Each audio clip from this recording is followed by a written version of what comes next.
So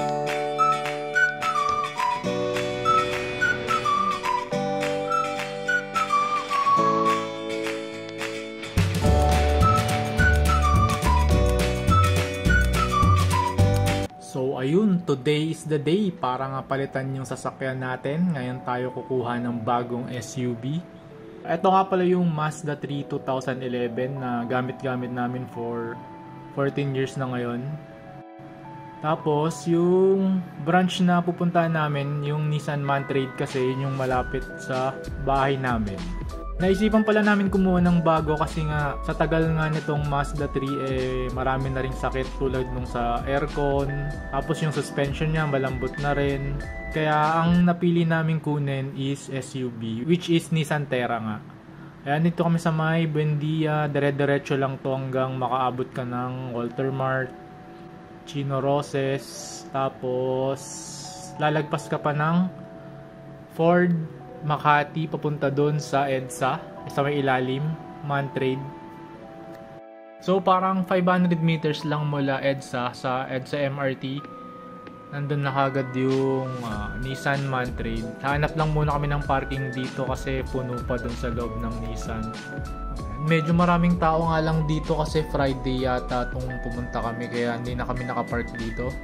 So ayan, pagpasok mo makikita mo naman sa showroom nila yung mga naka-display na unit. Titignan natin isa-isa yung mga yan. Meron sila ditong Nissan Livina, Nissan Leaf, which is coding exempt kasi nga electric vehicle. Tapos yung sedan nilang Nissan Almera at yung napaka-poging Nissan 370Z. Tignan mo naman. Poging-pogi.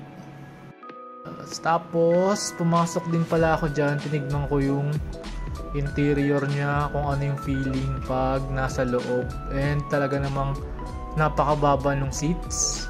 Tapos ang ganda rin ng interior, leather, yung steering wheel, yung touchscreen. Yun nga lang mechanical pa yung handbrake niya, pero okay lang naman. And then ito yung mga naka-display din nila na pick up, yung Navara na Pro 4X, yung top of the line yata to.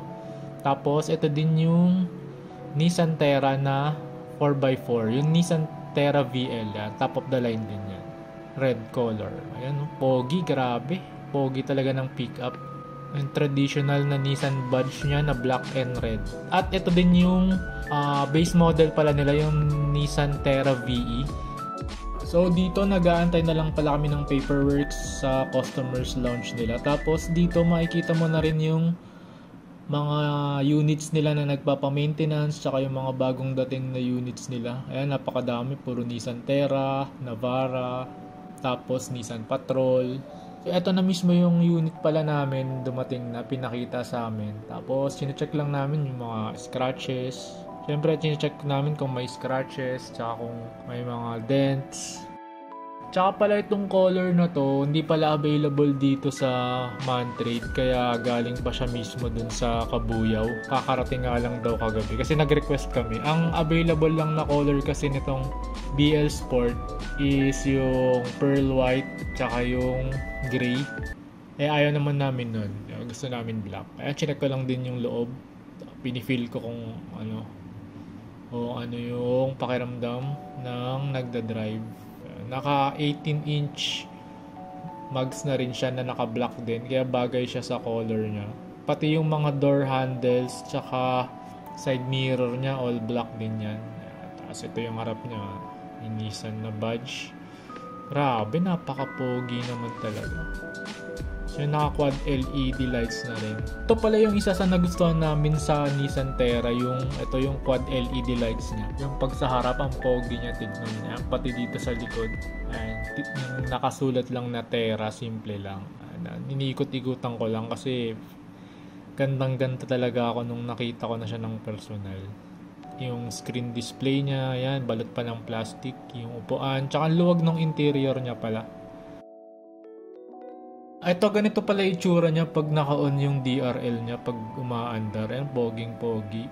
Tapos, dinadala na ni Kuya dun sa may kasi i-demo na yung unit, tsaka for pictorial na pala, lalagay na yung ribbon. Ganyan yung itsura niya pag umaandar.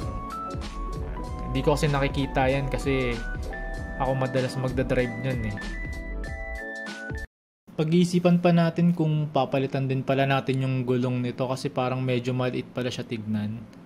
Pero siguro gamitin muna namin at least 1,000 kilometers. Pag yung first PMS niya, saka namin siya papalitan siguro.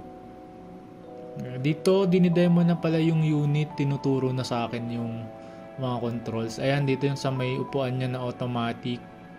Kasi hindi siya katulad ng Mazda na manual pa. Ang hirap kasi pag galing ka dun sa lumang kotse tapos bigla kang bibili ng mga marami ng bagong technology, kaya kailangan mo munang mag-adjust. And ito dito pinapakita sa akin kung paano buksan yung aircon tsaka yung controls ng aircon.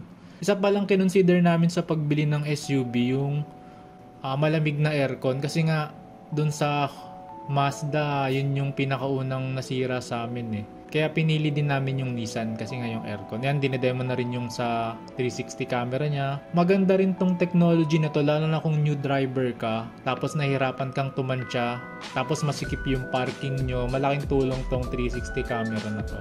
Kasi pag nagre-reverse ka tsaka mabagal yung takbo mo, pwede mong i-on tong camera. Basta hindi siya lalampas ng 10 km/h. Kasi mawawala siya pag mabilis yung takbo. Ito rin pala yung maganda dito, pag tinilt mo yung rear view mirror, nagiging rear camera siya. Kaya kitang-kita mo yung likod. Maganda to pag lalo na nasa expressway ka para malawak yung field of view mo. Hindi siya limited dun sa rear view mirror lang. Tapos yung intelligent key nga rin pala niya. Once na malobat, nagiging susi din pala siya. Tatanggalin mo lang, itatapat mo lang siya dun sa may push start button niya. Tapos ayan, tinuturo din sa akin yung pag-fold ng mirrors at yung pag-adjust ng mirror. Halos same lang din naman siya sa Mazda 3 na automatic na rin naman. Kaya medyo familiar na rin tayo sa ganito. So ayan, ayun lang.